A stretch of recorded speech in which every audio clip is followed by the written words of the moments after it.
Hello friends, Samsung Galaxy M47 5G இந்த phone எப்படி இருக்குது, வாங்கலாமா வேண்டாமா, கொடுக்குற காசுக்கு ஒர்த்தாக இருக்கா அப்படின்னு சொல்லி இந்த வீடியோவில் பார்க்கலாங்க. இந்த வீடியோ ஸ்கிப் பண்ணாமல் பாருங்கள்.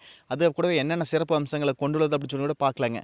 நீங்கள் நம்ம சேனலுக்கு இப்போ தான் முதல் தடவை வர்றீங்க அப்படின்னா நம்ம சேனலை முடிவு பண்ணுறதுக்கு சப்ஸ்கிரைப் பண்ண மறந்துடாதீங்க. சப்ஸ்கிரைப் பண்ணிவிட்டு பக்கத்தில் ஒரு பெல் பட்டன் வருங்க, அதை அழுத்தி ஆள் கூட்டுக்க மறந்துடாதீங்க. ஃபஸ்ட்டு இந்த ஃபோனோட டிஸ்பிளேலேருந்து போயிடலாங்க. 6.7 இன்ச் சூப்பர் AMOLED டிஸ்பிளேவோட வருதுங்க.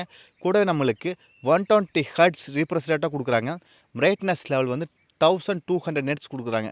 நம்மளுக்கு சூப்பர் AMOLEDங்காட்டி நம்மளுக்கு டிஸ்பிளே வந்து ஃபோனோட வெயிட்டும் வந்து ரெடியூஸ் ஆகி டிஸ்பிளே வந்து பார்க்குறதுக்கு நல்லாவே இருக்குங்க. நல்லா நீட் அண்ட் க்ளீனாக இருக்குது. AMOLED டிஸ்பிளே மாதிரியே இருக்குது.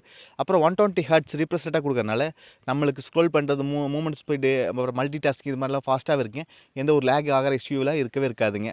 அப்புறம் 1200 nits வந்து பிரைட்னஸ் லெவல் கொடுக்கறனால நம்ம வெளிச்சத்தில் யூஸ் பண்ணும்போதும் சரி, ஃபோன் வந்து நல்லா பிரைட்டாகவே தெரிஞ்சு ஃபாண்ட்ஸு வீடியோஸ் எல்லாம் நல்லா பெட்டராகவே தெரியுங்க. அடுத்து பின்னாடி மொத்தம் 2 கேமராங்க. 50 MP wide angle sensor plus 2 MP depth. நான் ஏன் ரெண்டு கேமரானா, டெப்த் இருக்குதா சும்மா டைம் பாஸ்க்கு மட்டும் ஓகேங்களா. இது வந்து 4K video 30 fps maximum shoot பண்ணிக்க முடியும்னு இருக்கிறாங்க. அடுத்தது ஃப்ரண்ட்டில் 12 MP செல்ஃபி கேமரா கொடுக்குறாங்க. 1080p video 60 fps maximum shoot பண்ணிக்க முடியும். இது டீசெண்டாகவே இருக்குங்க. இந்த நம்மளுக்கு சாம்சங்கில் வந்து கேமரா வந்து நல்லா டீசெண்டாகவே இருக்குங்க.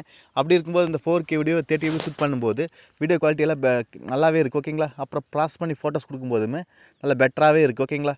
அடுத்தது பேட்ரி பற்றி பார்க்கலாங்க. 6000 mAh பேட்டரிங்க, நல்ல மேசிவான பேட்டரிங்க. அதை ஃபுல்ஃபில் பண்ண 45 வாட்டுக்கான ஃபாஸ்ட் சார்ஜிங் கொடுக்குறாங்க. அப்படி இருக்கும்போது நம்மளுக்கு பேட்டரி வந்து ஒரு நார்மல் யூசேஜாக இருந்தால் அப்படின்னா 1.5 நாள் சார்ஜ் நிற்கிங்க. சப்போஸ் நம்ம கேம் அப்படி விளையாடுறீங்க அப்படின்னா ஒரு 12 மணி நேரம் சார்ஜ் வந்து கம்ப்ளீட்டாக நிற்கிங்க. அதை ஃபுல்ஃபில் பண்ணும்போது 45 வாட்டுக்கான ஃபாஸ்ட் சார்ஜ் வருதுங்க. ஆனால் அது தனியாக தான் வாங்கணும். அடாப்டரும் தனியாக தான் வருங்க. அது ஒரு 1000, 1500, 2000 ரேஞ்சில் வருங்க.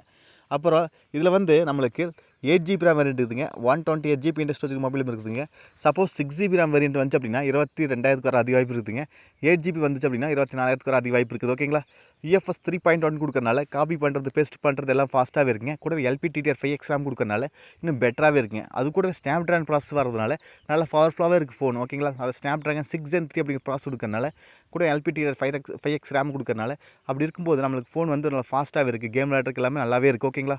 அதை சொல்ல வராங்க. இந்த ஃபோனோட ப்ளஸ் பாயிண்ட்டு ஃபஸ்ட்டு இந்த ப்ராசஸில் கொடுக்குறாங்க. அப்படி ப்ராசஸ் நல்லா கொடுக்கும்போது நம்மளுக்கு நல்ல நெட்ஒர்க்கு சரி ஃபாஸ்ட்டாகவே இருக்குது. கேம் விளையாடும்போதும் கூட நம்மளுக்கு நல்லா ஃபாஸ்ட்டாகவே இருக்குது ஃபோன் ஓகேங்களா. அடுத்தது Android 16 வரப்போகுதுங்க இந்த ஃபோனு. அப்புறம் கார்னிங் கொரில்லா கிளாஸ் விக்டர்ஸ் கொடுக்கறனால ஃபோன் வந்து கீழே போட்டாலும் மோஸ்ட்லி டேமேஜ் ஆகுது, அவ்வளோ ப்ரொடெக்ஷன் இருக்குது அப்படின்னு சொல்கிறாங்க. அப்புறம் நம்மளுக்கு சார்ஜரும் பைபாஸ் சார்ஜ் கொடுக்கறனால நம்மளுக்கு வந்து ஃபோன் வந்து நல்லா மோஸ்ட்லி பேட்டரி பேக்கேஜ் நல்லாவே இருக்குங்க. அப்புறம் 6 இயர் வந்து நம்மளுக்கு வந்து வாய்ஸ் அப்டேட் கொடுக்கறனால நம்மளுக்கு செக்யூரிட்டி அப்டேட் கொடுக்கறனால ஃபோன் வந்து மோஸ்ட்லி எந்த ஒரு பாதிப்பு ஏற்படாது ஓகேங்களா. இதான் ஒரு ப்ளஸ் பாயிண்ட்டுங்க. இந்த மொபைலோட வெயிட்டுமே 210 கிராம் தான் இருக்குதுங்க. ஏன்னா நம்மளுக்கு சூப்பர் AMOLED டிஸ்பிளே கொடுக்கறதுனால வெயிட் வந்து ரெடியூஸ் பண்ணி கொடுக்குங்க. அப்படி இருக்கும்போது நம்மளுக்கு வெயிட் கொஞ்சம் கம்மியாகிடுச்சு, ரெடியூஸ் பண்ணியிருக்காங்க. அப்புறம் நம்மளுக்கு இதோட ப்ளஸ் பாயிண்ட் பார்த்துலாங்க. நம்மளுக்கு ப்ராசஸ் நல்லா பவர்ஃபுல்லாகவே இருக்குதுங்க. பேட்டரியும் கொஞ்சம் பவர்ஃபுல்லான பேட்டரி கொடுத்துக்கிறாங்க. கேமரா கொஞ்சம் நல்லாவே இருக்குங்க. எனக்கு ஒரு 20,000 to 25,000 செக்மெண்ட்டில் ஒரு நல்ல ஒரு சாம்சங் ஃபோன் வேணும் அப்படின்னா கண்டிப்பாக எடுத்துக்கலாம். ஏன்னா சாம்சங்கில் வந்து எல்லா ஃபோன்லேயும் ப்ராப்ளம் வர ஆரம்பிச்சிடுச்சு. ஏன்னா நம்ம சொல்லவே முடியாது, நம்ம யூஸ் பண்ணுறதை பொறுத்து தான் ப்ராப்ளம் வராது ஓகேங்களா.